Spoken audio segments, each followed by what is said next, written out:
Hi guys, it's me Hazel and welcome back to my channel. Welcome back para sa aking mga datihan ng subscribers at para sa aking mga bagong video na manonood. Don't forget to subscribe on my channel. Yan. So, for today's video this is our very first DIY kasi for today's video ay ituturo ko sa inyo kung paano nga magkaroon ng sarili nyong cream blush. Ayan. So, sobrang dali lang itong gawin kasi mahanap nito sa inyong tahanan. May ganun. So, ayun. So, ito yung hindi na patutupik-tupikin pa, hindi na pahabain pa. Ito yung mga kailangan natin. Yan. So, unang-una, syempre, kailangan natin ng moisturizer. So, ang gagamitin kong moisturizer is yung Nivea cream. Yan. Kaya cream blush siya. Charot. So, pwede din kasi kayong gumamit ng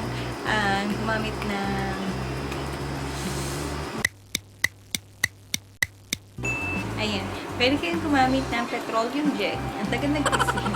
Pwede kayong gumamit ng petroleum gel. Kung wala kayong cream na ganito. Of course, kailangan natin ng meron ako dito. Basag na to. Hindi pa naman to expired. But make sure na hindi naman expired yung mga gamitin nyo, ha. Siyempre, gagamitin nyo yan sa mukha nyo, sa face lock nyo, diba? So, make sure na hindi yan expired. So, ito, nabasag na kasi siya. So, nakakapanghinayang naman na hindi mo gamitin, diba? Tatapon mo na lang. So, gagamitin din natin siya. It's blush on to. Powdered na blush on. Ayan. Tapos, meron din ako ditong lipstick. Ayan, na hindi ko na ginagamit. Kahit anong shade, basta yung hindi nyo na masyadong nagagamit, pero hindi pa expired. Ayan. So, meron din tayo dito spatula. Ayan.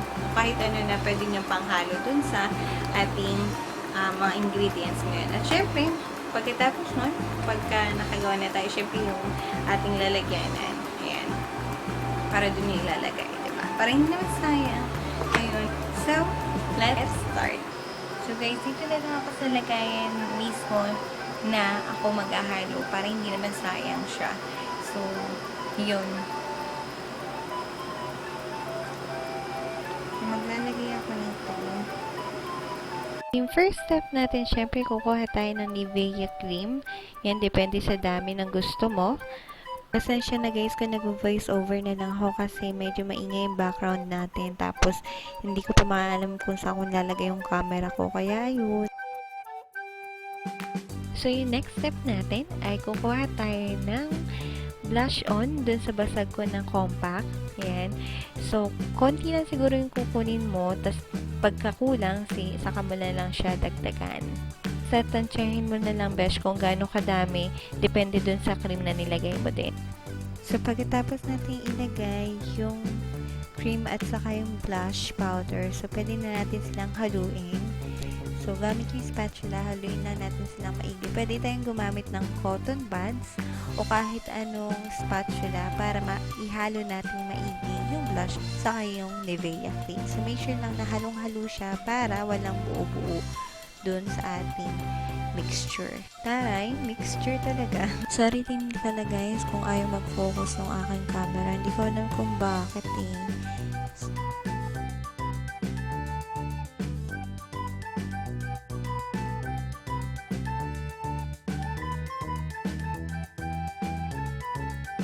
So, ayan guys, change location tayo. Inayos ko yung camera, but still, sobrang ingay ng AC. Pasensya na.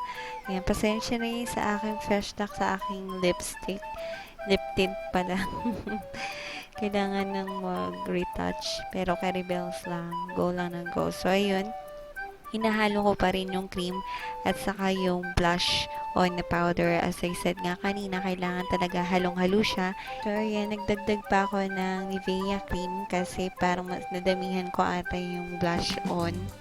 So, ayan, halo ulit. Halo lang ng halo.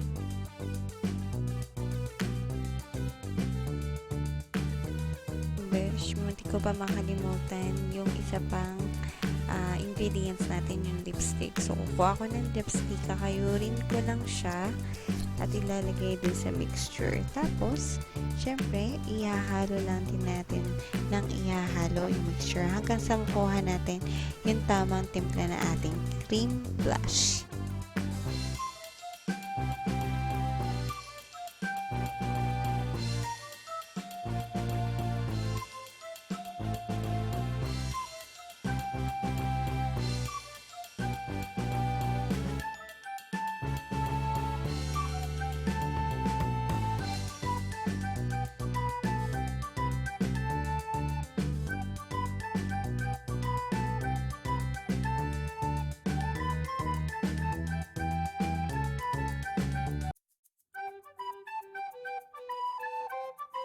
tapos ako dun sa hinalo nating, yung ginawa nating cream blush. So, sobrang dali lang niya. So, ngayon, magta-try on tayo ng aking ginawa.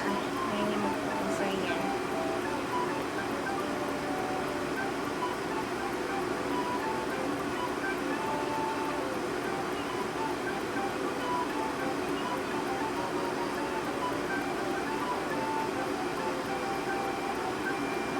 Diba?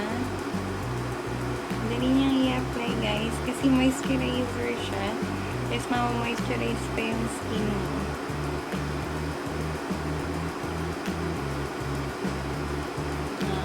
Wapa! Very bells.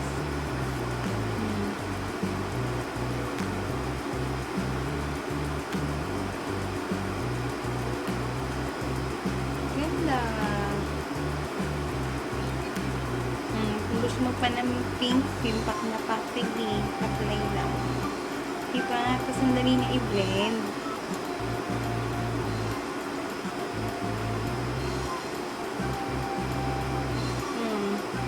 Wow.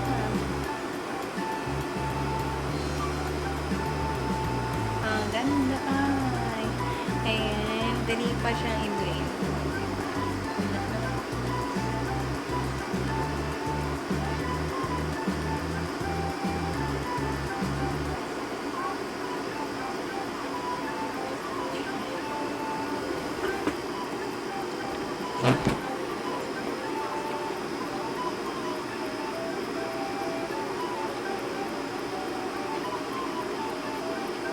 So, ito na guys. Ayan. O, diba? Pak na pak. Ang ganda. Ayan lang guys. So, thank you so much for watching and I hope you like this video. And if you do, please don't forget to give it a thumbs up and to subscribe on my channel. See you on my next video. Bye!